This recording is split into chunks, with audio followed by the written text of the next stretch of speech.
Our last topic of the day, though, we got to talk some Paul Skenes, right? Everyone is talking about he is the star of the sport. He makes his first start.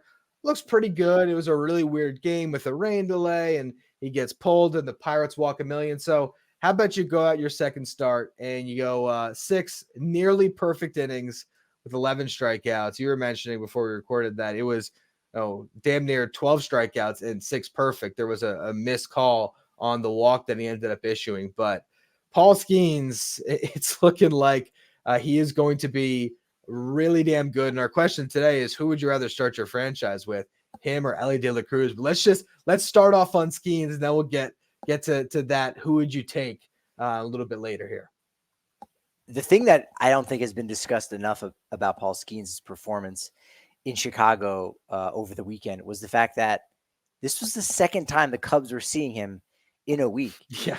That should help you. That's one of the most interesting things I'll never forget. One of my first years covering the Rockies is DJ LeMahieu talking about, I would rather face Clayton Kershaw than most any other pitcher, because he had success against Kershaw. Not a ton, but enough that he could go back and remember that double he ripped off of Kersh. Or, I had this single, or he was doing this, and I managed to go the opposite way to have an RBI. So you can imagine that. And so some of those Cubs guys did have that success, as you pointed out, in that first start, and did have some visualization. And yet he still goes out and strikes out 11 in 6 innings, throws 100 miles an hour on his 100th pitch. Like, that is unbelievable. So, say a prayer for any team that's seeing Paul Skenes for the first time, because they're going to be in some serious trouble. So Paul Skenes, incredible. I'm not ready yet to say best mustache in baseball, because I think that still sits on my top lip. But nevertheless, Paul Skenes, immediately a dude. I hate to knock Paul Skenes because he's winning in life in a lot of ways, but I'm just going to point it out. The acne takes away from the mustache. I'm sorry. I'm just saying it. I hate to throw that much shade, but it does to me. I get distracted. The mustache is great, but my eye goes elsewhere. I'm sorry. I do think you are up there. Is there any? Do you have a short list? Are there other in the Mount Rushmore of mustaches? Do you have anyone else that just jumps to mind, or are we a little thin on mustaches in baseball right now? A little thin. I mean, it's definitely having a resurgence. I mean, Matt Carpenter has got an all-timer, right? He busts that out from time to time. I think Trent Grisham has one of the more underrated mustaches, and I don't think he's busted it out yet when he's with the Yankees. I think that will look amazing. You'll see him hit a walk-off with a big stash, and he'll immediately be everybody in the Bronx's favorite player. There is one mustache on the Yankees that did come to mind for me. That is nasty Nestor Cortez. He's got a good stash on him. So shout out to Nestor Cortez. A topic that I think we need to do some digging to really get into, and we have to go back into history. But I am curious, when's the last time a team had 2 young pitchers as good as Paul Skenes and Jared Jones? Because I don't know. I mean, if you have something on the top of your head, I'm very curious. A couple. Well, one is one is Generation K. Sorry to take shots at the Mets there with Bill Pulsipher, Jason Isringhausen, and Paul. Oof. I forgot his last name. Shoot. No, but it's funny because I tweeted out that, like, hey, Paul Skenes is going Kerry Wood on the Cubs. Kerry Wood was a little bit older That's by the true. time. A little bit older by the time that Mark Pryor, came on board. But those were still 2 really young guys. But 2 players that could get Rookie of the Year award consideration that are starting pitchers, that's really rare. The Rockies actually had 2 in 2017, where I think it was Marquez and Senzatella, or maybe it was Marquez and Freeland, got some votes. But again, we're not talking about them being the same level or being like dominant, like guys who almost, they might even get a 5th place vote in the Cy Young Award voting. So yeah, Jared Jones and Paul Skenes, unbelievable. I'm going to kick myself. He also pitched for the Reds. What's the name? Paul Wilson. Oh, I was saying Paul White in my head, and I'm like, no, it's a different W. Not that it was a super generic name that started with a W. Paul Wilson. Matt Harvey. Maybe have you heard of him? Jacob deGrom, Noah Syndergaard, another Mets trio of young starting pitchers that were pretty darn exciting. So that was where my head went, of course, but it wasn't the same year. Like, you had Harvey really ascended in 2013, then needed Tommy John. DeGrom, rookie of the year 2014. 2015, they pitched together. Zach Wheeler and DeGrom in 2014 was a thing for a minute, but Wheeler wasn't the Wheeler we know now. So, yeah, I'm really curious to go back and try to find it. I think Pryor and Wood was a really good poll because that was definitely one where it was like box office, a 1-2 punch. They were going to be great for 10 years until Dusty Baker got his hands on them. But come on, are we still blaming Dusty for that? Didn't they throw like 240 innings or something nuts? But We're yeah, gonna throw blame. We got to talk about Bobby Cox and what he did with a generation of relief pitchers. Yeesh. Oh man, but let's actually bring it back to the original conversation that sparked this, which was if you're in the Central right now and you're a GM and you got to pick, do you want the ace or the superstar shortstop? Who would you take? Would you take Elly De La Cruz or Paul Skenes? Because the typical de facto answer would always be everyday player, particularly a shortstop. But man, you watch Skenes pitch and you think that's a guy. If you get him into October, he can lead you places. 21 years old, doing something we've literally never seen before. Now, him going 6 innings in his second start and striking out 10 plus. Forget what the details were in that, but David Clyde, I think in 1973 with the Texas Rangers, whereby he was a guy who also debuted within a year of being drafted and having that kind of success. But as soon as you throw in the strikeouts, you throw in the no hits, you can say literally no pitcher has ever been drafted and it's come up and has had such a dominant start within 1 year. This time last year, he was preparing for exams at LSU. Like, think of it in that capacity. Like, that's as great as it was for someone like Wyatt Langford to make an opening day roster. It's a little bit different, I think, with position players for what Paul Skenes has been able to do on the pitching side and doing it, throwing 100 miles an hour on his 100th pitch. That has so much value in the game today. But I love what you just said there. Playing every single day, I think, is a major factor. And we know too much right now. We know too much from the first month of the season.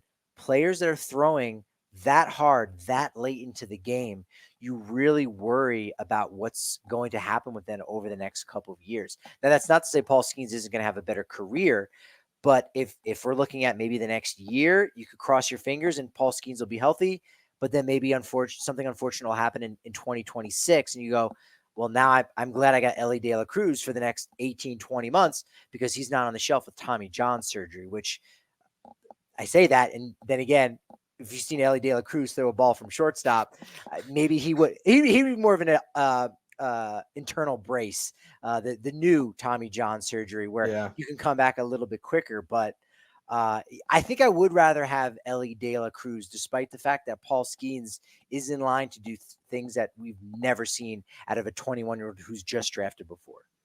It's to me that it's still the easy answer to go Elly, and I think I side with you on that. Speaking of the whole injury thing, I don't know. Did you see the guy that had the signs for Skenes? I can't remember if it was his debut or a second start, but somebody named TJ brought a sign to the ballpark that said like TJ loves Skenes or something, and it was like, dude, like you can't bring that to the park, man. What are you doing?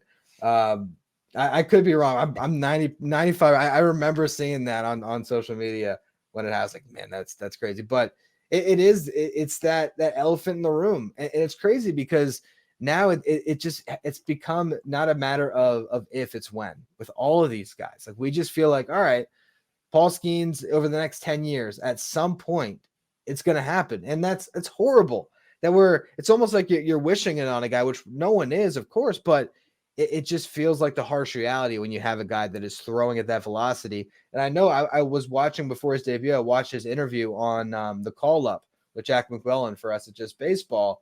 And he was talking about a lot of different things, but he was asking him like how he maintains velocity. And he said pretty bluntly, like, I'm throwing as hard as I can the entire start.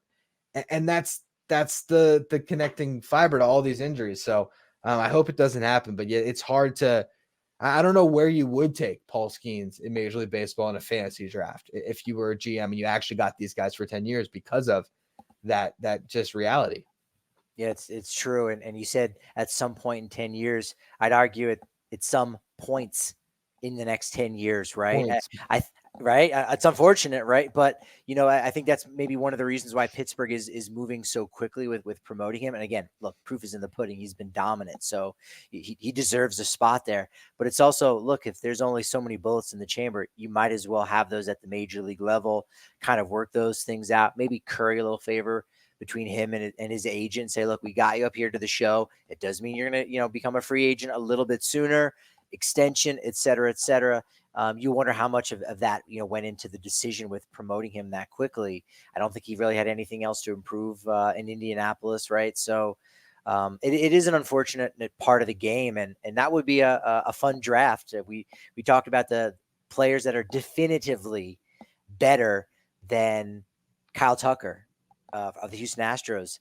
If we did the same thing, I think we might even find a slightly shorter list, players who are prospects who are definitively better than Paul Skenes or have a brighter future definitively, right? Because there's going to be a lot of guys you might tie and say, I'd rather take my chances with Skenes, whereas maybe Elly Cruz might be one of the few players at, say, 23, 24 or younger that you'd say, no, Elly Cruz might be a little bit safer of a pick, equal footing as far as just the overwhelming talent goes.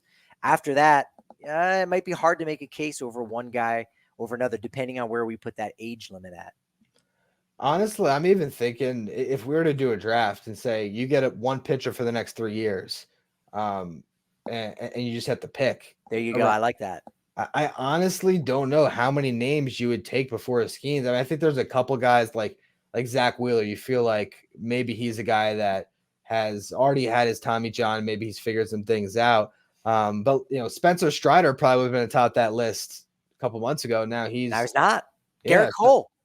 We're still kind of waiting to find out what's going to happen. Nope, not Garrett Cole. It's crazy how much it can flip. I honestly think that if you really nailed down GMs on that, I feel like Yoshinobu, Yamamoto, and Skenes would be 1 and 2 in that, just because of their youth and thinking, all right, maybe you'll avoid it for a little bit. But yeah, if you're taking stock in a pitcher for the next 3 years, I agree. I think that list would actually be shorter than how many names we found before Kyle Tucker. I think he'd probably be top 5, honestly, in baseball, which is nuts because he's made 2 starts. Wow, it only took a week before the Kyle Tucker show became the Paul Skenes show. All right, that's fine. It's crazy. Baseball moves fast. It does. Speaking of baseball moving fast, we will be back for another show later on this week. So make sure you're following us wherever you get your podcasts. Hit that subscribe button, Apple, Spotify. We appreciate all of you who tune in that way. Find the YouTube channel. We're going to do some exciting things over there. Continue to break up the show so people can see the individual topics that we talked about. We'll do our streams twice a week as we have been. And you can follow us on Twitter at Who's Better BB.